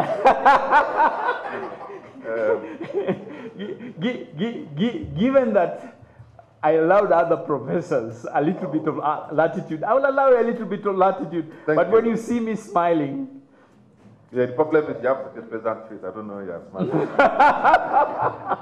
that has earned him another 1 point. Now, I have a question, and I'm not necessarily looking for an answer. Maybe it's a shared frustration. What cuts across all the excellent presentations and the discussions since the past couple of days, you spoke about memory and imagination. But I want to add complexes and mindsets. Yes. What is it about the African, the black earthling, that he's always a victim? We are talking about colonialism. Is it a victim or survivor? I don't know, but it's always reacting to something or a situation of which someone else is an initiator or the cause of. Always, why are we not the aggressor? Why are we not the ones doing it to someone else? So, is it a self-imposed mindset issue? And that's why I call it mindset and complexes. You know, and that keeps disturbing. It leaves me honestly mentally constipated. I cannot get at it. Each time you go to these conferences, we go around in circles. So back to Cyril's question about basic ingredients of security. I didn't quite get those ingredients. And Sherry also spoke about it, the social contract issue. How do we make the social contract more organic? You know, so that's my first question. The second is actually to all of them, and particularly Dr. Alao. You know, I spoke earlier about this friction between legality and legitimacy. Someone spoke about local communities supporting militancy. I think it talks to the issue of legitimacy, yes. You know, but the state is the legal one. Then there's the friction between... It can be legal but immoral. Exactly. Then there's the friction also between what you can call modernity and the traditional. Listen to your presentation. So I wanted you to help me address those two contradictions between legality and legitimacy and between the traditional and modernity. Now, then my comment also, my last one is between the South Africa and Zimbabwe thing you spoke about. Now, Zimbabwe at least has confronted the issue, or the land issue. I think they've bastardized the concept, but they've at least confronted it. My sense is that South Africa is postponing the doomsday. So I don't think what Zimbabwe has done is necessarily, as a concept, wrong. The way they've optionalized it is what is faulty. But at least the issue is on the table.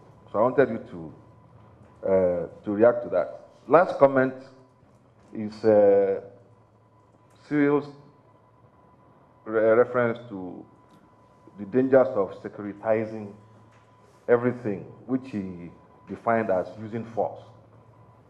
My reservation on that is that for me it's a bit like building a straw man. Securitizing does not mean using force. It means seeing things through a security perspective. And if we define security the way you defined it, then I don't see anything necessarily wrong with that. You know, so we shouldn't define securitizing as a force issue. It's not. So I leave it. Okay, I would like to give this opportunity to Professor Funmi and any other lady who wants to speak. Yes, Prof?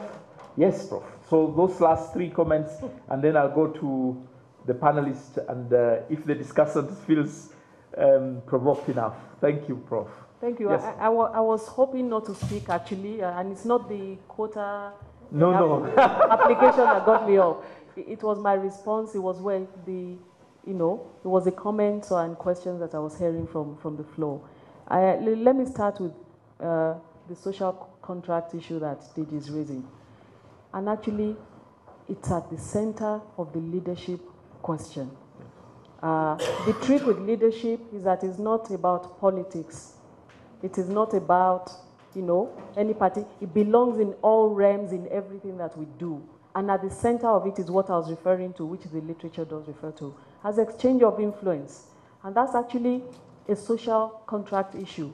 But it tells us that every situation is not the same. There's a methodological issue because to be able to generalize conclusively at any point in time about leadership and social contract issues is a difficult, almost impossible thing to do. So you can only do case studies, you can only study different situations, different cases, and then see at the end of the day whether there's comparability between some of them. And actually it's a fascinating thing to do. And this is where I see the dilemma, that's my second point, in Penda's presentation. Because there are many things happening at the same time. If we place governance on the table, we place industry in a particular way on the table, and then we place leadership on the table. There are many big concepts big constructs that we're dealing with at the same time. And I wonder whether it shouldn't be a case of making a choice. It's not necessarily a question. I'm just helping you reflect on it. Making a choice about what you study. Because if you are studying leadership and then taking mining as a situation that you are studying, you can compare Botswana, you can compare any of those countries, because all you're looking at is a historical trajectory and the experiences of exchange of influence in those countries and what it has meant for mining. But if you are taking mining and the governance of mining, sometimes you have to drop leadership and stay with governance. So I think they're big conceptual things to deal with. But I think it's certainly fascinating for me to look at Botswana in this particular case, because its own trajectory is similar to Guinea in some respects. It had massive external involvement. It's just that Guinea's external involvement started at independence because they said to France, we don't want anymore, just go. And France took everything, including the light bulbs in Guinea.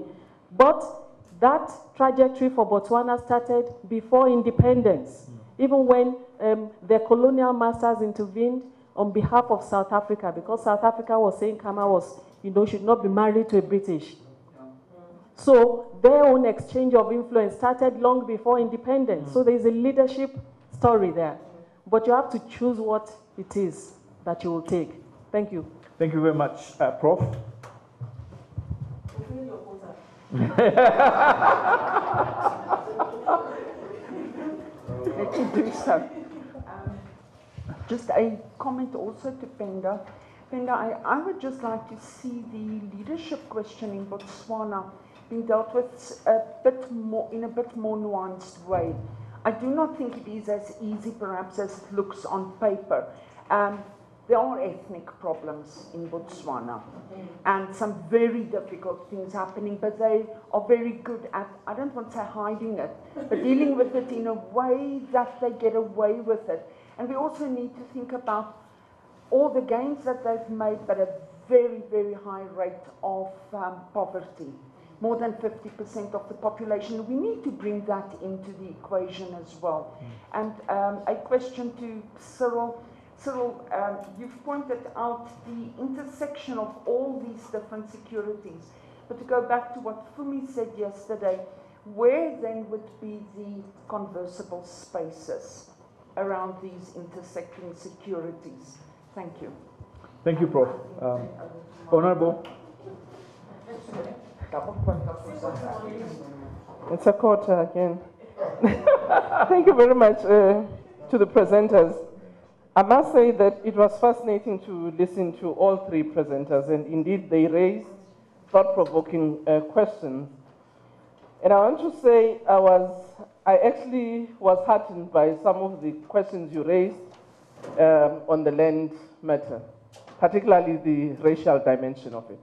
Because while in South Africa it is a historical, and I would say in a number of African countries, but the dynamic of what happened in Zimbabwe and the great trek north that you are seeing from South Africa does raise those racial dynamics. I think you raised the Nigerian one, it would be the same in Congo, Brazzaville, and elsewhere. I think it's interesting to look at what that brings. And I would agree with Arejeje that indeed South Africa's delayed challenge on the land issue, I'm not sure whether it can be avoided. If you look at what happened, for instance, yesterday in the National Assembly, and the position that the Ministry of Land is taking in trying to address this delayed question, it's going to raise very interesting dynamics. But for me, I think it is also the external nature of what the response will be, because I don't think we will get the different response from what Zimbabwe got. Because you are touching certain interests.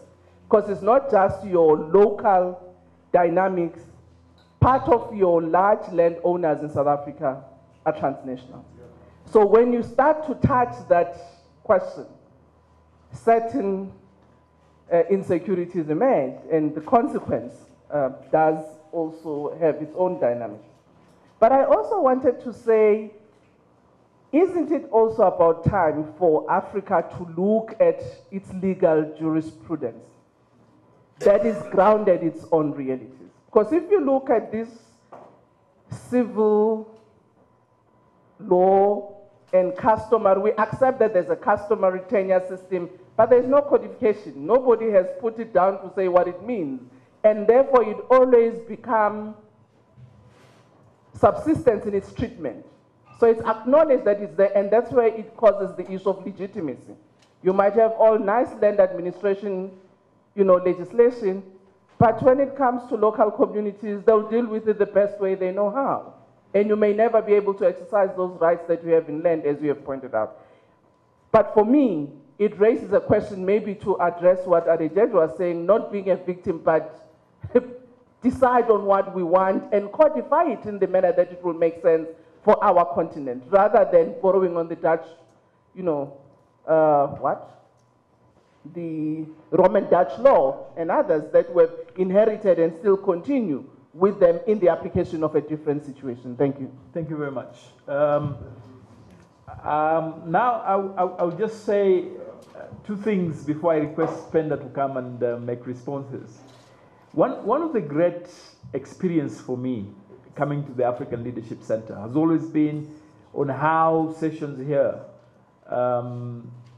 mentor young scholars. So I'm very, very happy with the presence of Penda and her contribution to this debate. And I would like her to go first, and then Cyril to go next, and then last but not least, Dr. Alao to finish with us. So Penda, I'm sure many of the comments that were made were to strengthen your case.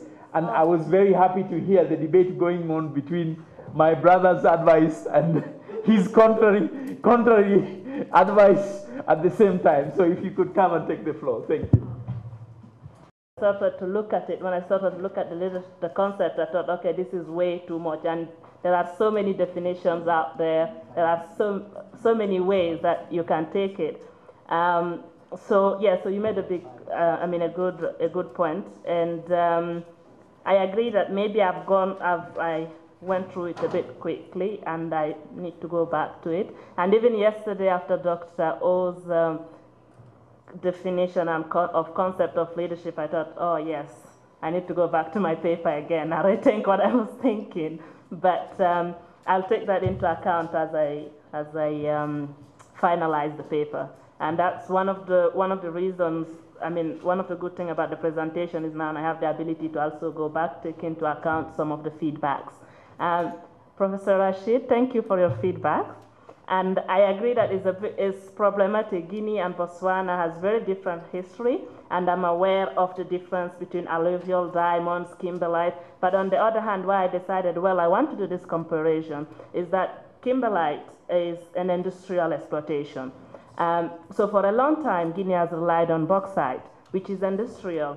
So my question was, if Botswana was able to control it for a very long time, Guinea focused on bauxite. Guinea wasn't able to collect as much revenue from its mining contracts, yet Botswana was able to, and Guinea has both alluvial and kimberlite diamonds. We are yet to exploit the kimberlite diamonds, because the only time the occasion came to Guinea to exploit its kimberlite with De Beers, unfortunately, because of corruption case, the deal didn't go through. De Beers came, paid their bribe. The minister changed. He wanted more. And that was the biggest mistake Guinea has done, because De Beers is the biggest manufacturer of, not only it has the machinery, it has the technology, it has everything. And what that shows, until today, kimberlite are not exploited in Guinea, just because of corruption. So that's why I still felt that I could compare those two, because there's been an industrial exploitation going on for a long time in both places, yet the outcome has been different. And the comparison, yes, I could have compared Guinea and Sierra Leone because of the resemblance of it, and it's almost the same. But when I looked at the issue of, the exploitation of artisanal diamonds and alluvial diamonds, what was apparent as well, there was a poor governance of the sector. For just a simple example, while diamonds were being exploited in Guinea for a long time, there was a diamond stock exchange in Mali. And as we all know, Mali does not exploit diamonds. What that does mean, the government couldn't control that area. So hence the diamonds were being sold in Mali. And there are even arguments that part of the diamonds sold in Siera Leone, some of them were coming from Guinea. So there is a governance issue. And there has been a governance issue for a long time in the management of the natural resource sector in Guinea. Either way, when you look at it, and I just thought, why can't we learn from Botswana? And maybe I'm also affected by the fact that I also come from a bit of a business background, and I know that they always say think global and act local. So if you want a solution to your problem, you can think about what others are doing and use it to adapt it to your context. So with that view, I think we can learn from Botswana, but I'll take into account all your comments.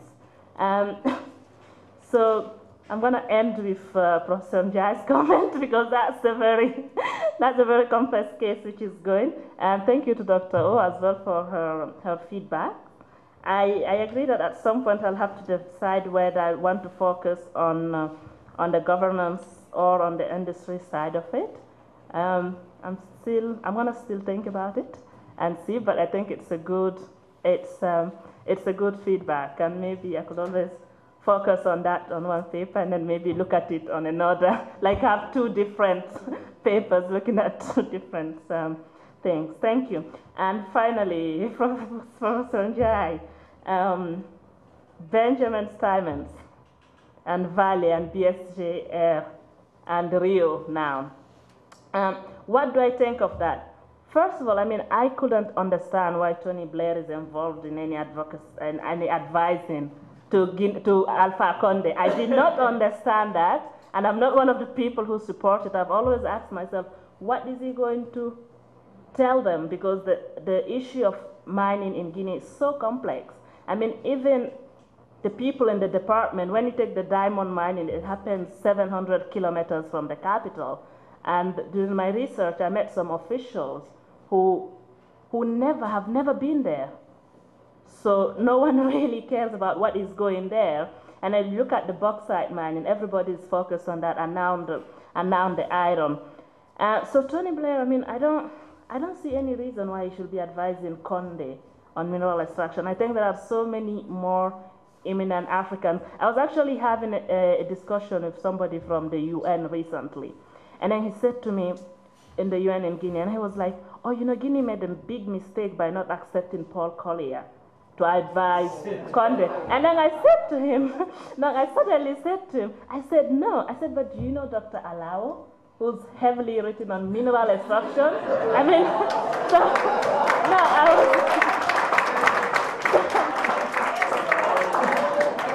No, but because I was saying to him, if you read Paul Collier, there is nowhere where he's looked at mineral extraction. He's looked at natural resources and talked about oil, and I don't agree with any of his arguments. I said, you know, I wonder whether he's gone beyond a hotel in Monrovia or Freetown. Guinea, where has he gone beyond Conakry? And how can you explain him advising? I said, no, I said that may be a good thing, and maybe you need to go back and think of Africans or other eminent scholars who have written on the subject, who knows these places. So yes, I'm not comfortable with Tony Blair advising at all. And the case of, the case of Benny Stymens has become very complicated because he was being, I don't know how much you know about this case, but Kessa knows a lot about it. But, but here, Benny Stymens bought mining rights in Guinea for the iron exploitation, and that happened to be next to the blocks of Rio Tinto, which is one of the biggest the biggest actors in the mining sector, especially when it comes to iron exploration. And later on, there were arguments that Benny Stymens gained his mining rights through bribery because the fourth wife of Lansana Conte, Mamadi Touré, apparently is the one who influenced, her influence enabled him to gain the rights. So on one hand, he's arguing that it's not true. And apparently Alpha Conde is under pressure from Soros, who has been trying to promote democracy in Guinea and supporting Alpha Conde and all of that. And now there is a court case that Rio Tinto has taken both BSCRG, Vale, Mamadi Touré to court. So I don't know what will come out of it, but I think they will go into circles.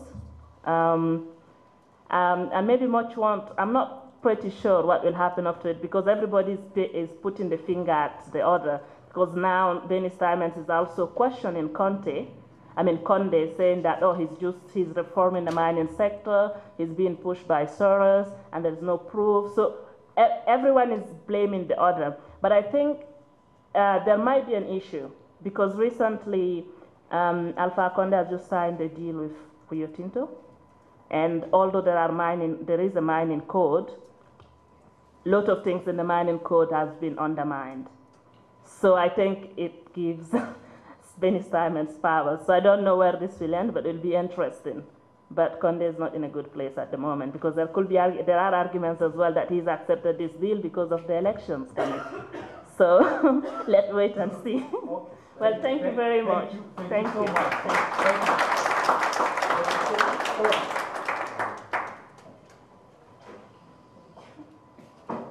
Chairman. Yes, Prof. I am living dangerously now. I have been asked 20 questions. Can I offer advice from the chair? Yes, please. That you could pick 3, and we can do the other 17 over a cup of tea. That will have to be a very long tea. and spread it to lunch and maybe coffee. I will try my best. First of all, let me thank everybody who has made comments and asked questions. Most of your questions are very difficult, but I think the discussant has raised a lot of issues, which I agree with. The gender dimension, I will add. The non-resolution of the national question, I will look at. I would answer 3 and 4 of your questions. How do you filter everything I said into policy, and how do you really actualize the new social contract? And my question is that it's not really about policy, it's about politics. And for me, it's a political question. And because it's a political question, I may not be able to answer it, because the politics will have to be sorted out on the ground. And it has to involve the local conversations and contestations, an organization that is necessary, just as Funmi would have put it. So that's my response. There is a whole question of the problem of the legitimacy of the state. And that a lot of what is happening is that the state's legitimacy is being contested. Because probably, as I said in the paper, the state is an alien creature. How do you make it the state of the people? And how do you move beyond what I call representative democracy to participatory democracy? The chairman's remarks, I think, what is the way forward? I have answered that in my last. Kiale, you have answered the question. Is there any role for local people? Yes. The local people have various roles. It's not just one role. They are fighters. They are in the politics. They organize resistance. The local people actually are at the heart of the conflict. So there is a role for local people, and they have played a role. For Barney Walsh, state ownership of oil is a legal matter. Actually, it was the military that made the law. They made it by decree, and the constitutions that have come after military rule have legalized what was done. Some people think it's massive theft, but it's legal.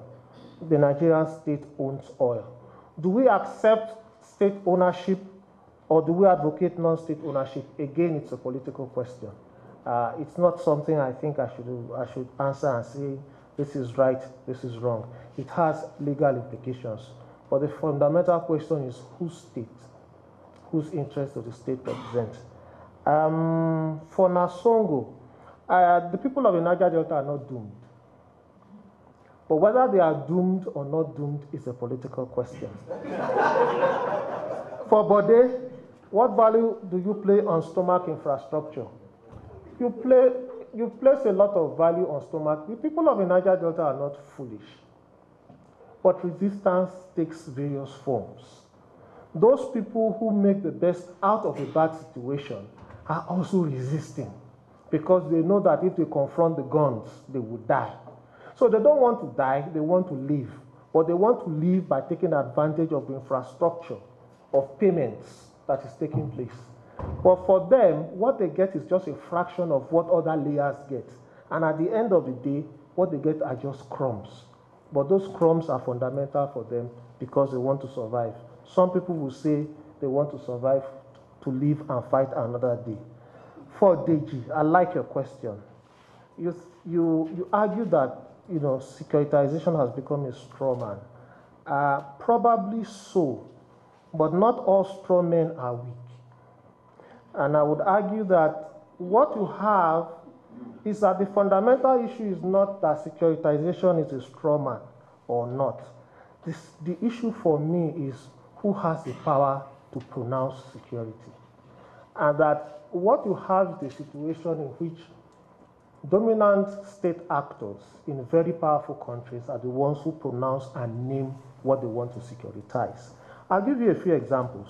Migration, disease, commodities, spaces, Sahel, Niger Delta, Gulf of Guinea. Even trade and culture are now security issues.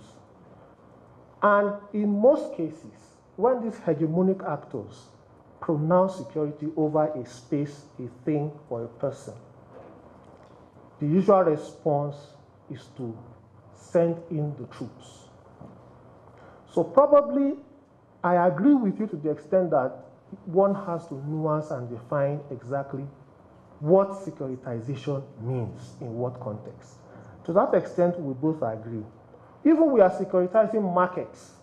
Some of the interventions we have in the whole notion of global security are actually thrusts to secure markets and sources of strategic supply, to secure strategic transport routes. So securitization is important, but I agree with you that it should not be reduced or trivialized to the status of a straw man, but something that should be considered and properly defined so that we don't mislead people. The whole question of what Maxi raised, I think I'm doing well for time. I have raced through everybody. The convertible spaces are in the locality. But the problem with locality in the era of globalization is what is local. Is it the space in the Niger Delta that is local? I remember once I was in the Niger Delta and talking to some people that they call militants. But you know now that they are doing very well, some of them. And occasionally he would pick his phone. He would pick his phone and people were phoning in to direct operations. People would come from South Africa. People were calling from Canada. He was a local actor, but he was constantly transnational because emails were coming in with instructions, money was coming in from people who were traveling, guns were coming in through the sea. And so, yes, so that's my argument, that because of the complexity of the contending securities, you cannot isolate and localize these things. The local is global and the global is local. And so trying to get the solutions become more critical. For Deji, he just raised the question of the militants. Because I tracked them from the 90s.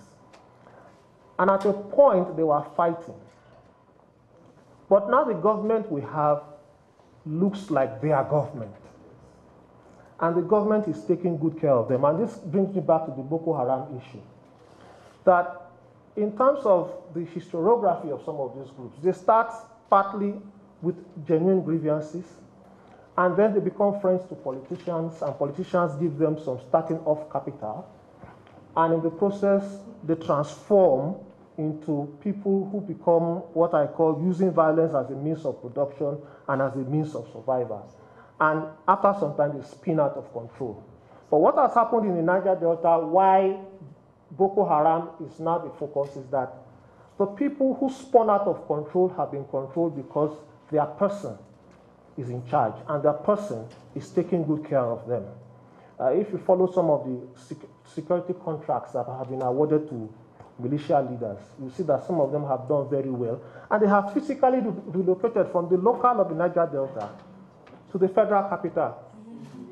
And they now have, interestingly, they now have official policemen escorts that take landscape. And I want to thank the ALC for actually leading me into temptation to take on this issue. I think I will stop here. We will continue over tea and lunch. Thank you. Thank you so much, folks.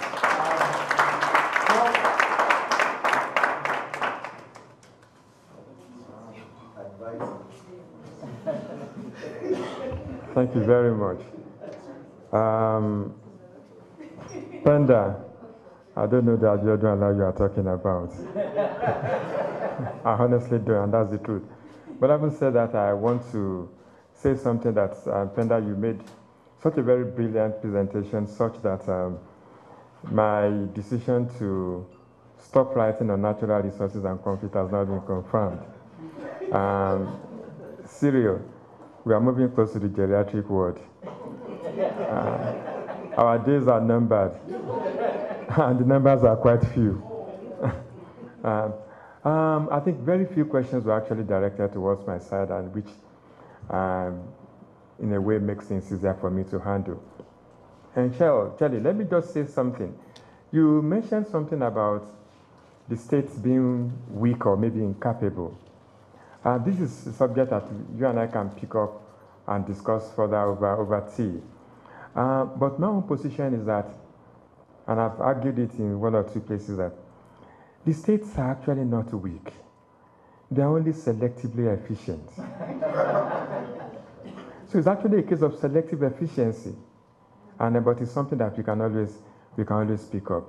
See, Mr. Chair, the inevitability of instability that I talked about is, yes, partly what we have said, but quite a number of other things.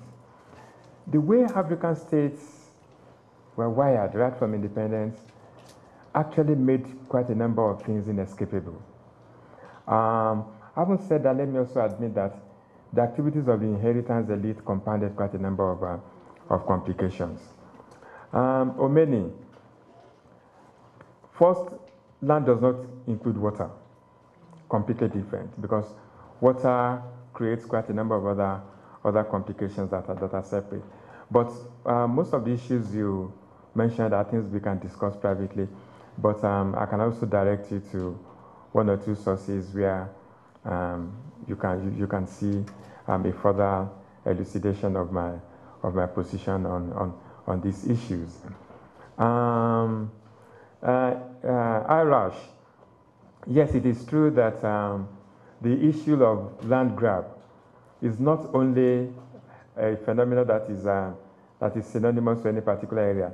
There's no place in Africa that you don't have area exclusively reserved for the rich and the mighty. I mean, it's everywhere. So it's and this, of course, has resulted in a situation where we have encroachment, which will continue to create complications for quite some time to come. Deji, I don't think I really have to answer your question about Zimbabwe. Or let me say, I can address the Zimbabwean part of it, but I'm not bold enough to talk about South Africa when Toko is there. No, I'm not. I know my limits. In Nigeria, we say sugar sizes. So I know my size. I should not talk about land in South Africa when I have a former minister of land and land in South Africa present. But yes, you see, my position on Zimbabwe is really very straightforward. I'll be the last person to say that. Of course it is. But when you don't manage a process right, then you should just accept all the condemnation and criticism that come your path. The fact is clear. Robert Mugabe has not handled things right. Even the best of his friends will confirm that things are not being handled right. There are quite a number of complications. The way Britain reneged on the promise, quite a number of complications. Yes, we consider all this. But with still proper governance, some of these problems may have been avoided. I don't know whether any question escaped my attention, but if it does, if there are cases of this, I'll be willing to pick this up over lunch. Once again, I thank you very much.